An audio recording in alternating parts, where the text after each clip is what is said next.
Thank you as Alabamians for welcoming us into your living room tonight to discuss some very critical issues. The first one brought out by you, Guy, about there's a difference between image and integrity. Image is what other people think about you. That's the 30-second commercial. Integrity is who you are when no one's watching. So when we approach this administration about ethics laws are not written to protect lobbyists or site selectors. Ethics laws are written to protect Alabamians because of the corruption. We see it almost every day. So it's time for us to live what we say we believe. Senator Hightower, now to you, 45 seconds. Thank you. Every one of these people have been long-term professional politicians. That's why I submitted the term limits bill, because I want to bring new people with new ideas into Montgomery.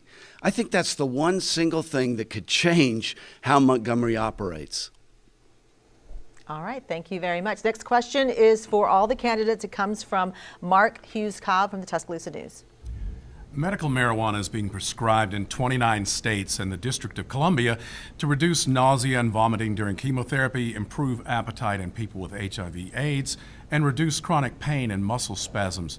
Should Alabama follow suit?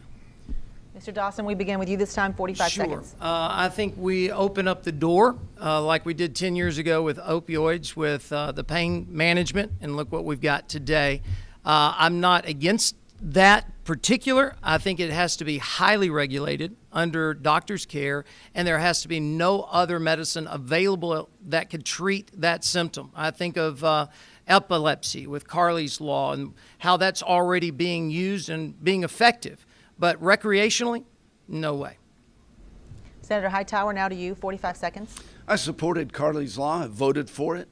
When all the children came to the State House with their epileptic seizure issues, I thought this is the moment.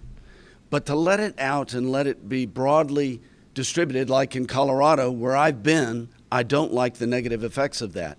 And we're facing an opioid crisis right now, and marijuana is a gateway drug. Yes, terminally ill, certain medical applications, but we need to control it. And I think that's what we did with Carley's Law. Mayor Battle, now to you, 45 seconds. There's a lot of difference between marijuana oils and medical marijuana. Medical marijuana opens up the same gateway, the gateway that goes to the opioids, which goes to the heroin, which also becomes a national crisis, and it has become a national crisis. We have got to make sure that we stop marijuana where we can, stop opioids where we can, and stop the heroin where we can, because it's killing people on a day-to-day basis. And if we don't step up and do something about it, then we have future generations that will die year after year. Our next question is for all the candidates. It comes from WVTM 13's Ian Wrights. During last fall's special election, Governor Kay Ivey said of Roy Moore's accusers, "I have no reason to disbelieve them." However, the governor also backed Moore, saying, quote, "The nominee of the party is who I'll vote for, and we need to have a Republican in the U.S. Senate." As a member of the GOP, do you believe in putting party first when you make decisions, and did you vote for Roy Moore? Senator Hightower, we begin with you this time, 45 seconds. Be glad to. I've supported Republican nominees throughout my history, and my position was on it that if the atrocious claims were true, the Senate could have dealt with the candidate. What I couldn't stomach with Doug Jones, he has fulfilled my worst nightmare in supporting abortion to the very end, right before birth. He voted against the pain-capable bill, which would have limited abortions to 20 weeks when the baby begins to feel pain. I sponsored a resolution condemning Doug Jones for such a vote, which was unethical and immoral in my view. The question now to you, Mayor Battle, 45 seconds. Early on, I support the Republican candidate, and that was my statement early on. When the allegations came out against Roy Moore, I said, if those allegations are true, he does not need to serve in the U.S. Senate. After that, I said, I'm running for governor, and I'm running for governor. I'm not running for U.S. Senate, I'm not running for U.S. Senate in any way, and that's where I stand on it. Ian, I have a daughter, and those are serious accusations, and they need to be dealt with. But they're not supposed to be considered absolute truth either. There is a balance there. And so when I was looking at this, I was like, the worst possible statement is to say, I believe the young ladies, and I'm still voting for the candidate. What you have to do is you have to look at these, and our tenet of our society is innocent until proven guilty. And so you have to give the benefit of doubt. You looked at this is 40 years ago, serious accusations, but I will answer the question. Yes, I did vote for Roy Moore. Guy Rawlings has our next question for all the candidates. This November, voters will decide on a constitutional amendment that would allow the display of the Ten Commandments on public property. The state has been through this before with former Supreme Court Judge Justice Roy Moore. He refused to remove a Ten Commandments monument from the state judicial building and was removed from the court. If the measure passes and a federal court again rules that this violates church and state, would you as governor fight the ruling or uphold it? Mayor Battle, you answer first, 45 seconds. You know, this is a case of law. You know, we have said that we believe, and I believe that the constitutional amendment will pass. I'll vote for that constitutional amendment that will let us put the Ten Commandments up. But if the federal courts say that you cannot put them up, then we'll take further action, and we'll make sure that that's declaratory and that that's defined.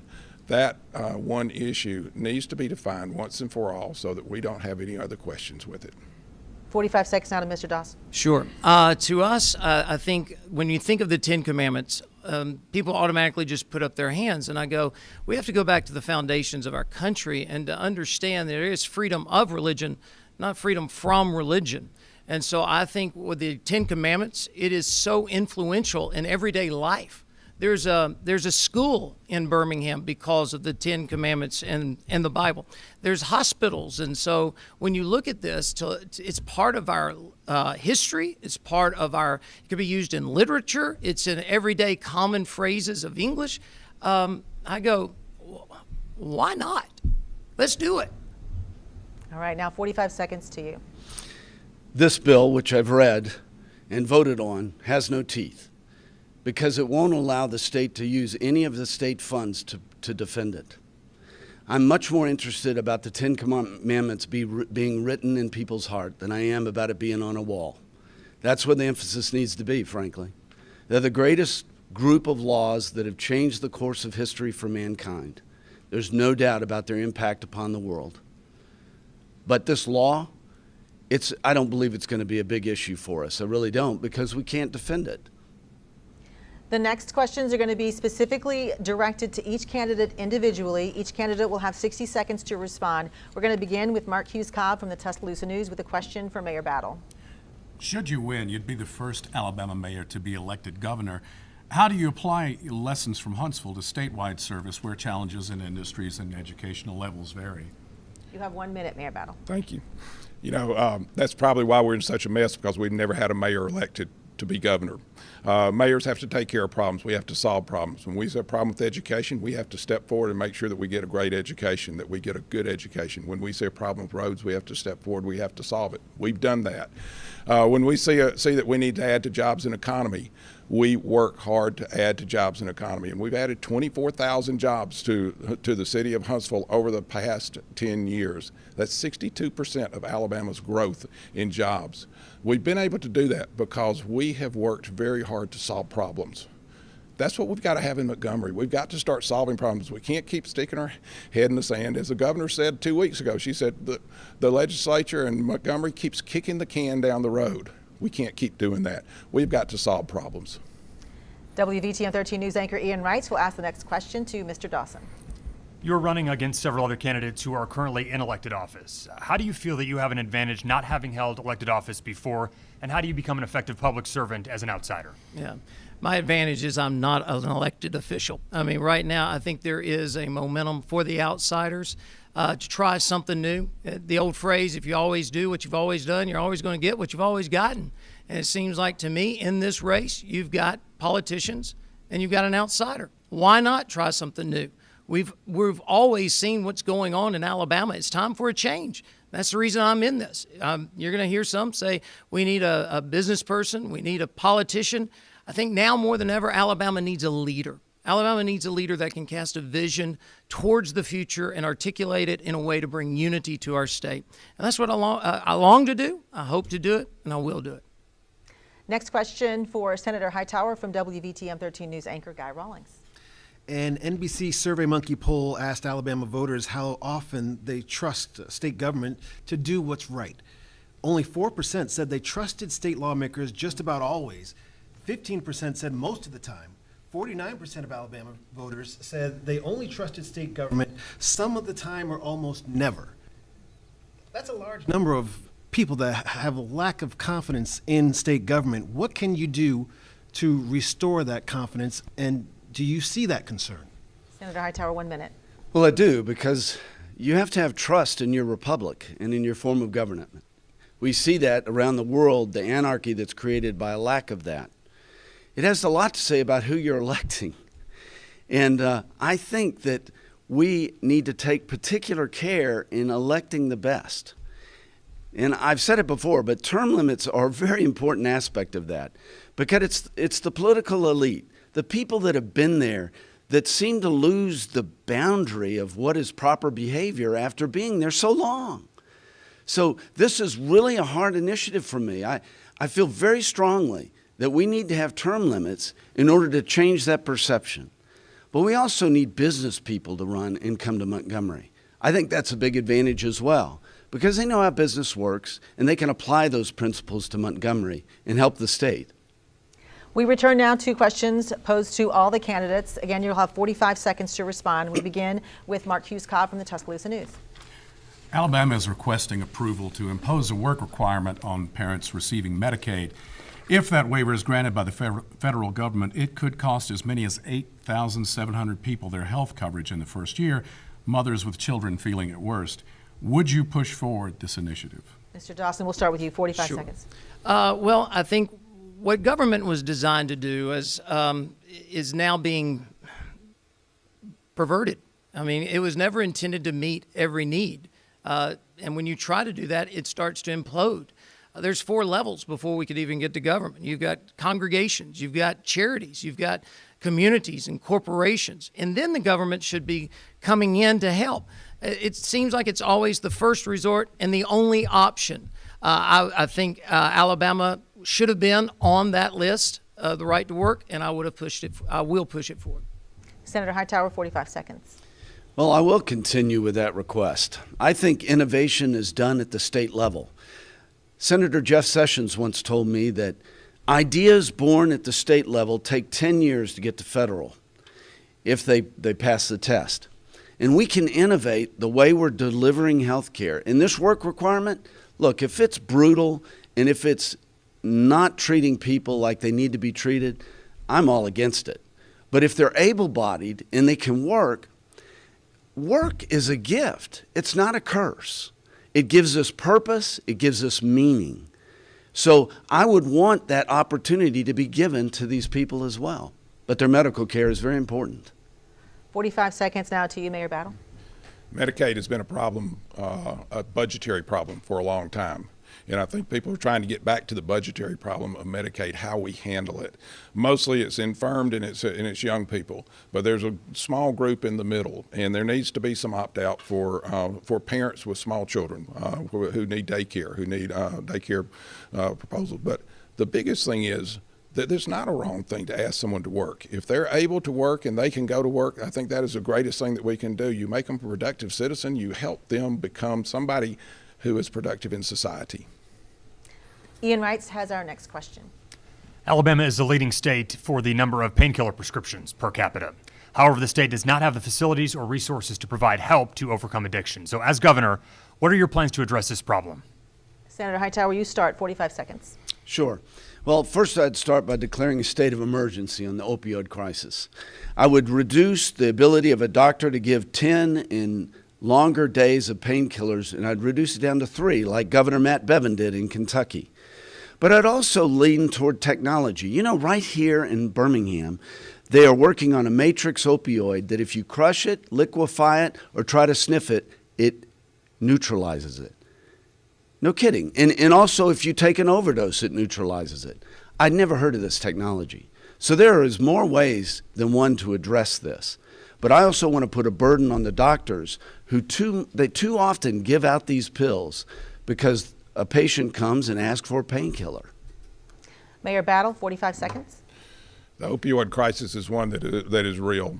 Several months ago, we were having almost 10 people a week going into the hospital and dying over overdoses after they went from opioids to heroin. Today, we've got to go to the technical world. There's companies. We have a company in our area named Serena Technology that has a technology that puts the painkiller to the actual part of the body and doesn't do what the opioids do across the whole body.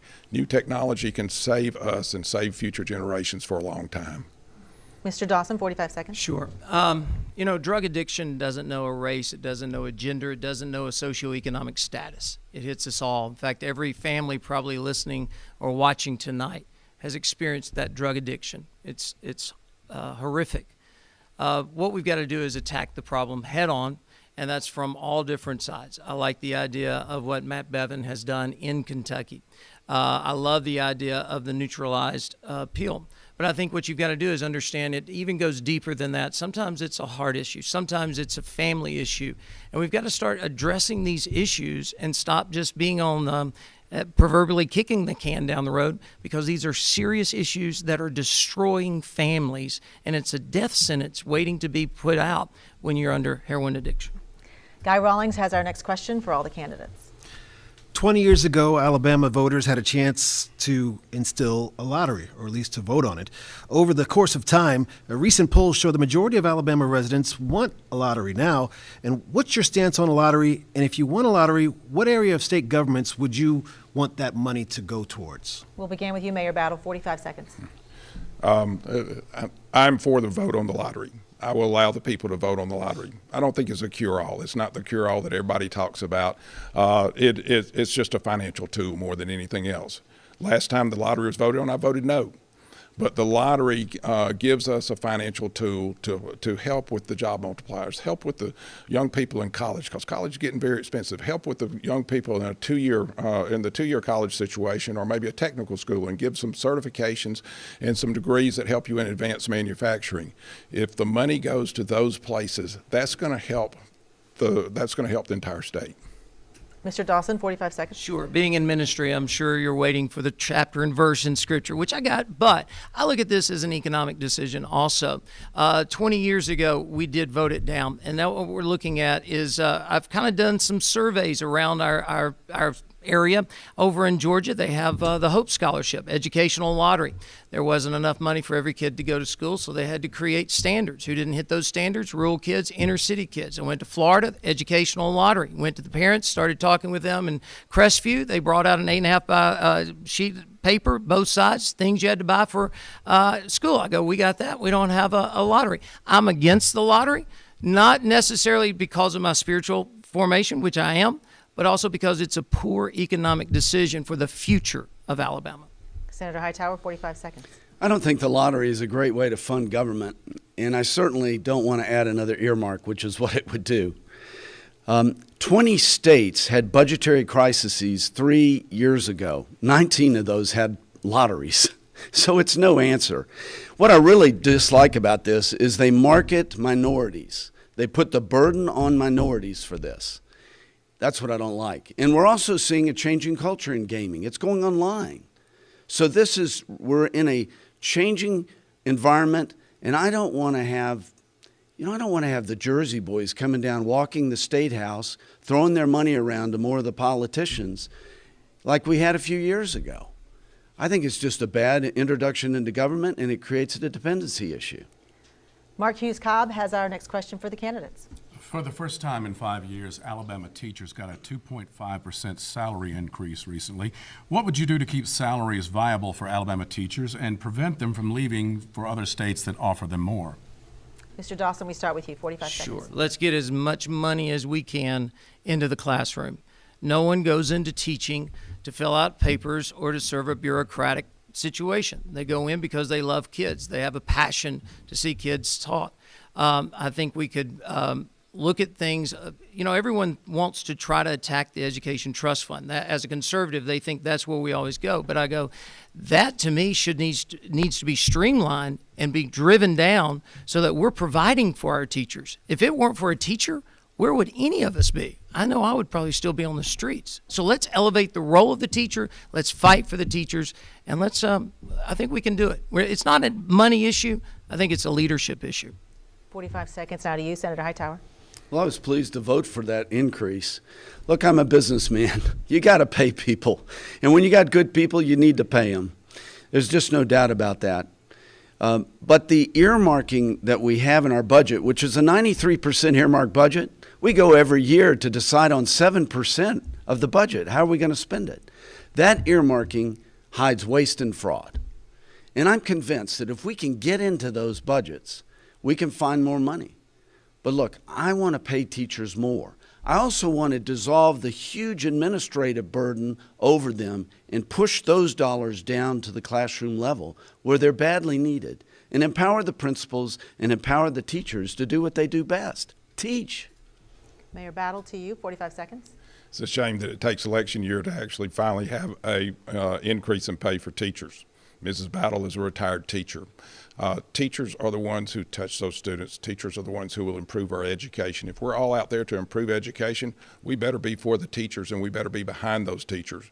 We better make sure that with a contract that we made for them, with them for RSA and for retirement funds are there in place, and that we provide them the support and the tools in the schools that they can actually do something.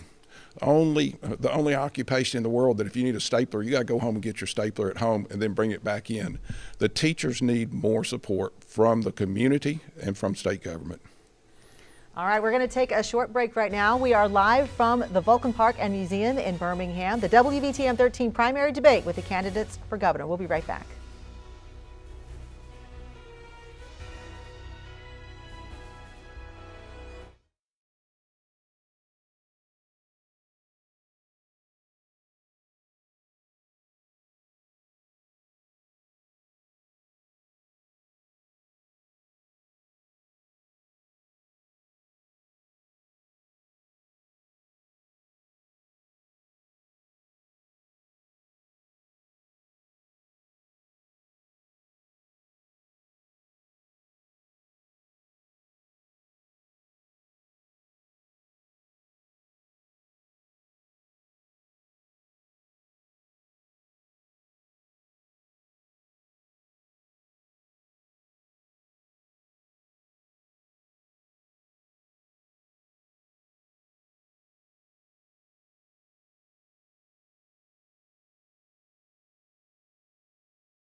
From WVTM 13 News, coverage of the Alabama governor's race, the candidates, the issues, the challenges facing the state and country. This is Commitment 2018, the Alabama Democratic gubernatorial primary debate.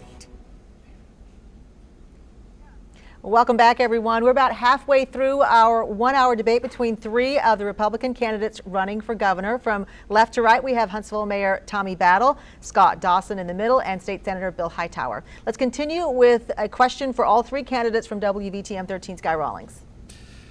Governor Kay Ivey was invited to take part in this evening's debate, but declined. She instead is throwing out the first pitch at tonight's Barons game.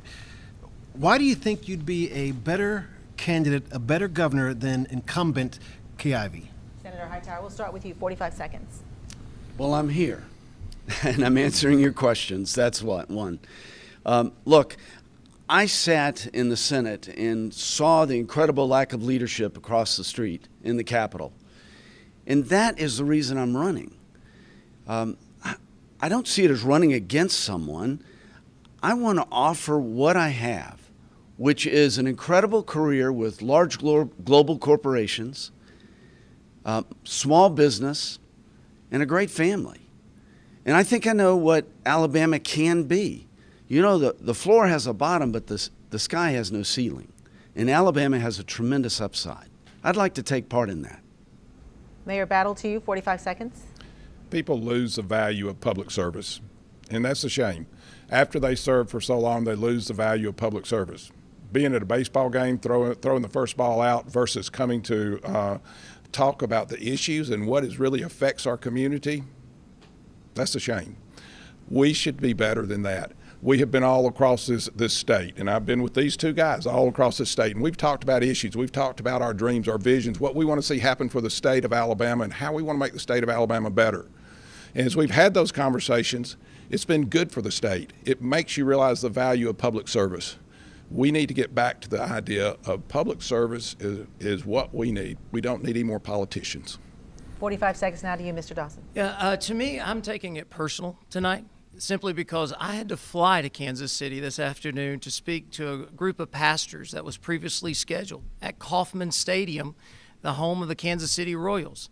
And I flew back to be here because it's so important to me. We have to discuss the issues. We have to remember the governor that is sitting right now was not elected to that position. She was basically selected to that position. And Alabama deserves, we deserve, as a voter, I deserve to hear her vision, her dream, and her passion for the future of Alabama.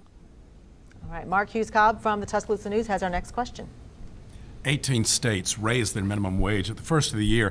Alabama's minimum wage has not changed in the last 9 years. It's still at the federal minimum of $7.25. Comes out to $15,000 a year at a 40-hour work week. Alabama is the sixth poorest state in the U.S., with almost 19% of Alabamians living below the federal poverty line. Do you believe Alabama needs to raise the minimum wage for its residents? Mayor Battle, we start with you, 45 seconds. I started off on a minimum wage of $1.65 an hour, way back when. Today, we're looking at a minimum wage of $7.25. And we need to remember the idea, it is the minimum wage. It is the starting area. As somebody who used to employ minimum wage workers, we had to train them. We had to bring those people in, teach them how to be employees, teach them how to talk to customers, teach them how to dress, how to call in if they weren't going to come to work. You know, and then the free enterprise system took over. Those people got better jobs, and they got better jobs. Today, most of your outlets are paying a lot more than minimum wage. That's the free enterprise system. The free enterprise system says that a person will be paid what they're worth. Mr. Dawson, now to you, 45 seconds. Sure. I grew up over in Inslee, started working when I was 14, cutting grass, then went to a supermarket to bag groceries when I was 16 for less than minimum wage because we were able to get tips. And I agree, that is the starting position. But what we have to do is bring along beside it educational opportunities, increasing the awareness for people to have a dream, have a vision for their life. And then there's also the responsibility on the business owner for himself or herself. I have a dear friend that had minimum wage employees, but because he's all over the country, he felt convicted about that. And now everyone working at his store full-time receives $15 an hour. I think there's ways that we have to understand it's minimum, but there's always room for growth. Senator Hightower, to you, 45 seconds. Raising the minimum wage hurts the poor. It cuts them out of jobs. And there's something worse than not having a minimum wage, and that's not having a job. So I don't understand the great discussion in this regard, because I can find no academic research that says this is good for the poor. And that's why I'm not supporting it. But what I want to do is help students in high school by bringing certification programs into high school so that when they leave, they can get a $30,000, $45,000 job, whether pipe, fitting, welding, cosmetology, bookkeeping. That's how I want to affect the wage, and to focus on technology jobs as well. We're going to have to stop right there. WVTM 13's Ian Wrights has the next question for our candidates. Same-sex marriage continues to be a source of controversy in Alabama. 7 counties refuse to issue any type of marriage license. This year, the state legislature debated a bill that would eliminate marriage licenses altogether and, more importantly, eliminate a requirement that a marriage ceremony be performed by a probate judge. Where do you stand on the issue of gay marriage, and would you support or not support a similar bill if elected? Mr. Dawson, we start with you. 45 seconds. Sure. To me, I have personal convictions. I'm a follower of Christ, and with that, I believe God instituted and ordained that of a marriage between a man and a woman. Now, we live in a country that the Supreme Court has seen to not agree with me. But I would almost move to the point where we would get our state government out of the marriage business. Let the churches deal with that. Allow people, if they want to have civil unions, or call it marriages if they want, let them have it, but keep the government out of it. Senator Hightower, 45 seconds. I'm very familiar with this bill. Basically, what it says is if somebody's going to tell Alabama what a marriage is, then let's Alabama get out of the marriage business. And I think that's the right way to do it. This is a states' rights issue. And we had to deliberate through these issues, and now the law of the land is that same-sex couples can be married. And we're not going to be able to buck that. So this bill is a good concept because I believe in strong states' rights. Mayor Battle, 45 seconds. I believe in the sanctity of marriage, and I also believe in that what God has put together, let no man take asunder. But it's a very hard issue to look at because there are other people who believe differently than I do. And throughout this country, there are different people who believe differently. But in this state, I believe that we have to back the law as it stands. But we also have to look at the federal law. We've spent millions of dollars in federal lawsuits all across the land, and we spent those dollars for fruitless efforts. Let's make sure that if we're going to do a lawsuit, that we make sure that's something that should be done. Guy Rawlings has our next question for the candidates. African American voters were key to Doug Jones' Senate win. More than 90% of African Americans voted for Jones, 98% of African American women. If you win the nomination, what's your plan to win over or try to attract black voters? Senator Hightower, 45 seconds.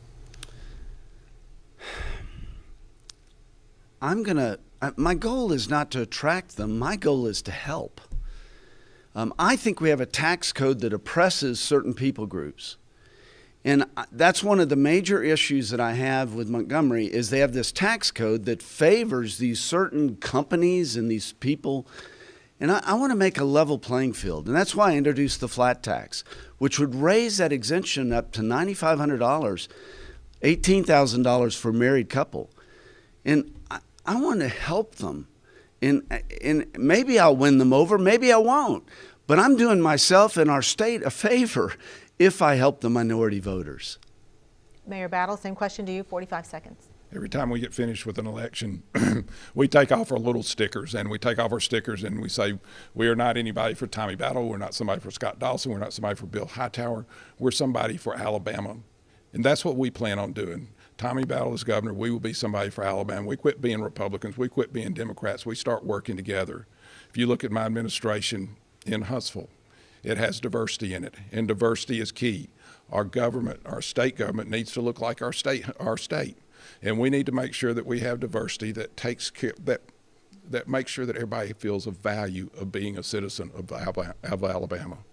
Mr. Dawson, 45 seconds. Sure. I grew up in Inslee. All my life, I've just tried to be myself and build friendships. I think a great initiative that's going on right now that I'd love to bring to Alabama is something that's co-done by Senator Langford from Oklahoma and Senator Scott from South Carolina, where you have a meal in another person's home of another race on a Sunday afternoon. It's called Sunday dinner because it's not going out to a restaurant. You go out to a restaurant, it's still formal. But you get in somebody's home and build a relationship with them. The problem is we don't take time to build relationships anymore. And to me, I think if you know me, if my salvation is based on a relationship, everything in my life should be built on relationships. And that's what's missing for the state of Alabama. It's time now for the candidates to pose questions to one another. Each candidate has 30 seconds to ask their question. There will be a 60 seconds for each response with a 30-second rebuttal. Senator Hightower, you are first with your question for Mayor Battle. Mayor Battle, the governor has been out on the road taking credit for a lot of things going on in Huntsville, everything from employment to bringing in Toyota, and I want to know how that makes you feel. Mayor Battle, you have 60 seconds to respond. Success has many fathers. Failure is an orphan child, I would say. You know, it is. As you watch those ads and everything else, you would think nobody else was there. It was a team effort. It was a huge team effort. It was a local team effort.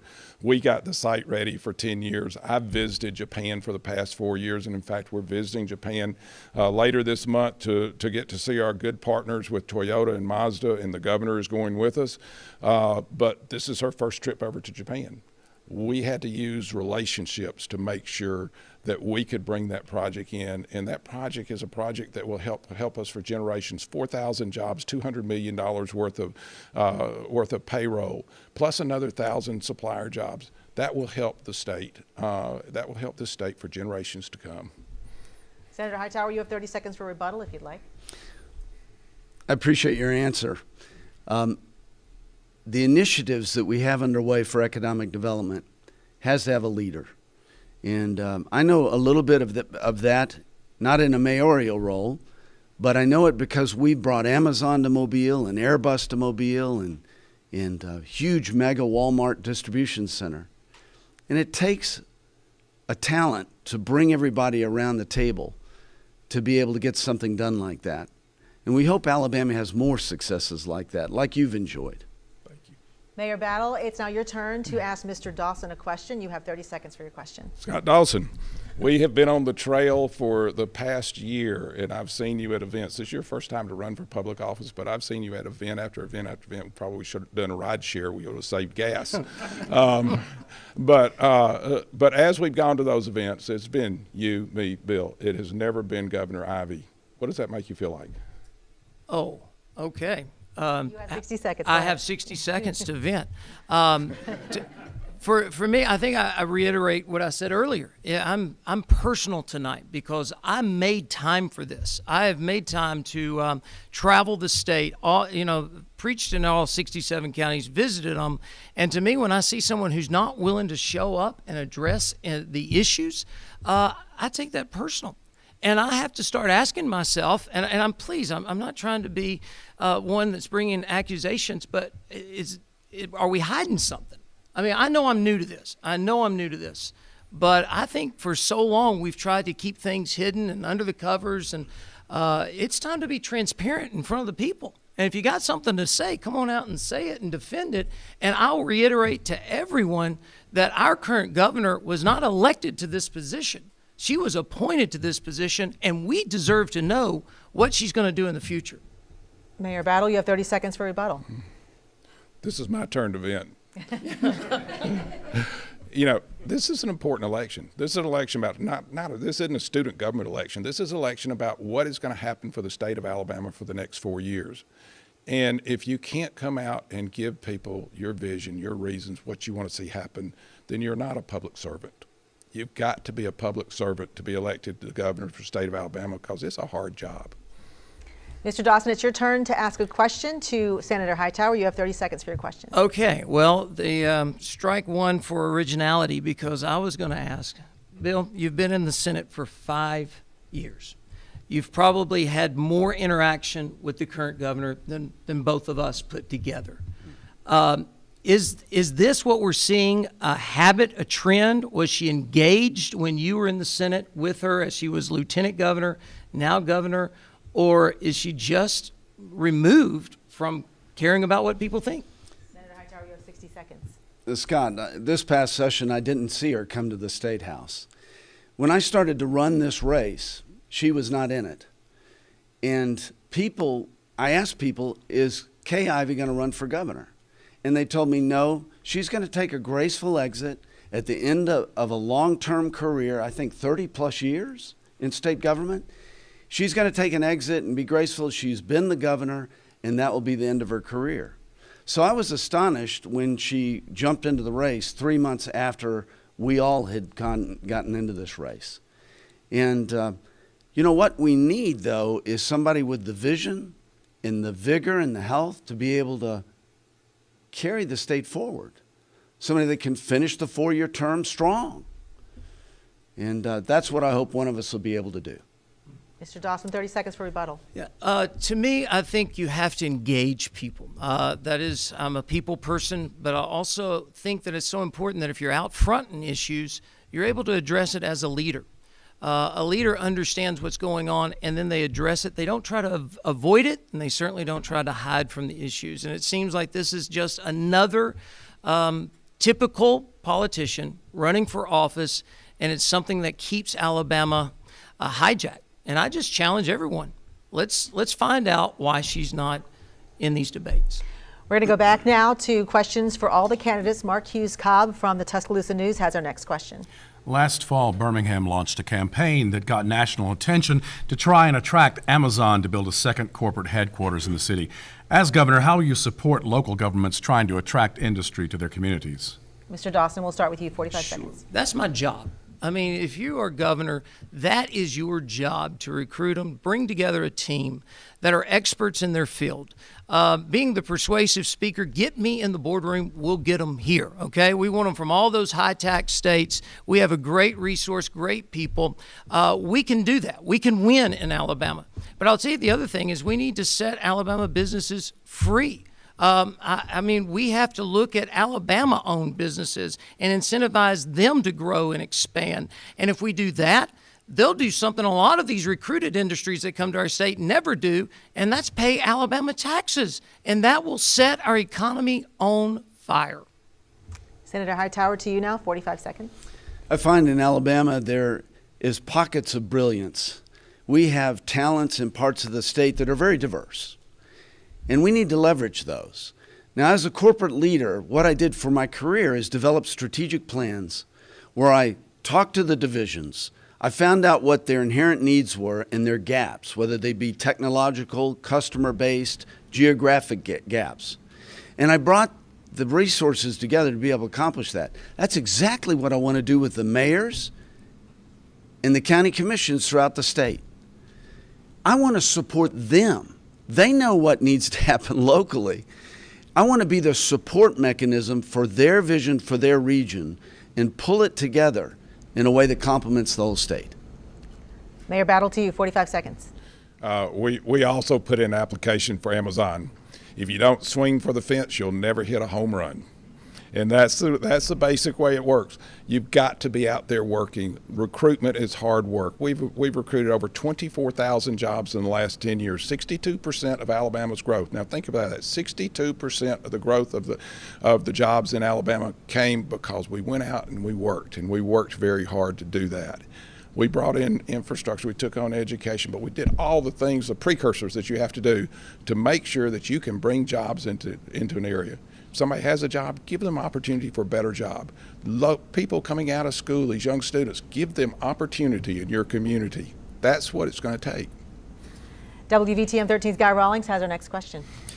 The number of Alabama state troopers is at record low levels. There are less than 300 troopers on the roads and serving rural communities. The Center for Advanced Public Safety at the University of Alabama says the state needs 1,000 troopers. Last year, there were 848 fatalities on state roads. That's a 155% increase. As governor, what would you do for Alabama state troopers, and where would you get the money? Senator Hightower, you'll start first, 45 seconds. Be glad to. Yeah, I was talking to a trooper the other day, and he had a out-of-date vest, bulletproof vest. He had to buy his own pants, and he had to buy his own shoes. And his radio would not communicate with other radios. One of the core functions of Alabama government is to provide for the protection of its citizens. And our state troopers used to be, and when I was a kid, I was enamored with them because, you know, they carry their clothes in the trunk.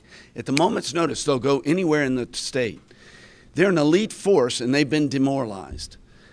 I think that's a core function of government. Where would I get the funding? I'll go back to the earmarking again. The reason we don't have funding is because all the waste and fraud is hidden in the earmarks. Mayor Battle, to you, 45 seconds. We will work to increase the number of troopers out there. Those troopers, when you talk to any sheriff throughout the state of Alabama, I've had a number of them talk to me and said, I'm going to support you because I want to see more troopers out on the streets and out on our roads. Communities like Baldwin County, Franklin County used to have 24 troopers. Now they have 3. Troopers tell you that they can't stop people. They don't stop people unless they're going 85 to 95 miles an hour. And why? Because there's just so few of them out there that if they were stopping everybody, they would never be able to enforce the law. They are our law enforcement for the state of Alabama. If we can't support them, we shouldn't support anybody. Mr. Dawson, 45 seconds. You always support the ones who protect you. I mean, to me, it's not even a question. It's just how do you get the money? And when you get the money, I think you go back to what Senator Hightower was saying. It is an earmark issue. In Alabama, we have to work towards removing some of these legislative earmarks so that we can start providing funding for what's important in the state of Alabama. Protection is very important. I would hate to see our state with any less law enforcement, and they're out there on the front lines. To me, I go, I know I'm simple-minded. It's a no-brainer. Let's fix the problem. Our next question comes from WVTM 13's Ian Wrights. A constant complaint is the state of our roads and highways. Studies indicate congestion is expected to grow on our interstates, which could impact future development and also impact attracting industries. As governor, what would you do to improve and build more roads for interstate commerce and residential traffic? Mayor Battle, we'll start with you, 45 seconds. It takes 10 years to build a road. Right now, if we try to stop the problem on I-65, we're not going to be able to ride on that solution until 2028. Now that's something that is a telling thing for us. We have got to take care of our roads. Our roads and infrastructure are very important. The governor needs to actually ride on those roads, not ride in jets across those roads, but ride on those roads. Because I have ridden on plenty of those roads over the past year, about 45,000 miles worth of those roads. And they are bumpy, they're in bad shape. We have got to do something to improve that infrastructure. And as we improve that infrastructure, it allows us to improve our economy, improve our jobs. Mr. Dawson, to you, 45 seconds. Like you said, we've been all over the state. Both my wife's car and my car have chips all over the windshield based on all those travels. We've lost a couple of hubcaps also. So what we've got to do is address the issue. If you take back into budgeting, you take $63 million right off the top of ALDOT for other necessary funded issues, but not through ALDOT. You say, what's $63 million? Well, you take it out every year for 12 years. That's $750 million. You got to understand, it's proper management, it's proper leadership. And the one thing I would also add, if it takes 10 years to build a road, we got to have somebody in here a little bit more with ingenuity. We got to get this done quicker. Senator Hightower, 45 seconds. Thank you. Roads and bridges are critical to our commerce and our lifestyle, but I don't want to forget broadband or waterways either. What I want to do is set up a road and bridge commission that'll include broadband and waterways. And then we'll put a strategic plan in place that's long-term, that's going to deal with the rural areas who badly need infrastructure, but the urban areas as well. Now, the unique thing about this is it's going to be a plan that we're going to stick to, because right now roads and bridges are politicized, and it's based on the governor's free will to move road and bridge projects around in order to get legislators' votes, but it's not based on the needs of the people. And that's what we need to respond to in this way, to make sure Mercedes has good ingress and outgress. We have a little bit of time left. We're going to ask you one other question. You'll have 30 seconds this time to respond. This comes from WVTM 13's Guy Rawlings. You're all public servants in your own way. Why do you want to be a public servant as governor? We'll start with you, Mr. Dawson. To me, I looked at the corruption that's been going on. It makes it's a fact. 2 of the last 3 elected governors have been removed from office, both parties. So it seems like it's not the left, it's not the right, it's the heart. And to me, as I look at this state, I love this state. I think we can move our state forward. I have a vision for it, and I think I've had a burning bush moment for a time such as this, and it's been an incredible race, and it's going to be an incredible election. Senator Hightower, 30 seconds. I want Alabama to have a governor they're proud of. I don't want an average governor. I want an exceptional governor. I want a governor like Nikki Haley or a Scott Walker, people that were change agents, and you look at them and you say, that's a governor. I have a unique set of tools that I've learned through a career, and I want to bring those business tools with me to Montgomery to impact the state because I love the state. I moved back here after a long career of moving many, many places because I wanted to raise my children here, and I'm certainly glad I did. Mayor Battle, to you, 30 seconds. Over a year ago, Mrs. Battle asked that same question. Why would you want to be governor? And we talked about the great things that are happening in this state. We talked about the great places across the state. We talked about the great people of the state. And then somehow the state capitol does not reflect that. You just gave us a study, 4% of the people agree with what the state capitol is doing. Everybody else thinks that they're not working in their interest. I want a governor who will work in their interest, be a public servant, who will put a lot of hard work into it, and will make Alabama a great state. It's now time for closing statements. Each candidate has 60 seconds to say why they deserve your vote, and we're going to begin tonight with Senator Hightower. I want to be your governor because I'm a businessman. I'm a family man, and I love Alabama. And through my career of working in multicultural environments and in large corporations, I have a toolkit that I believe that can help Alabama.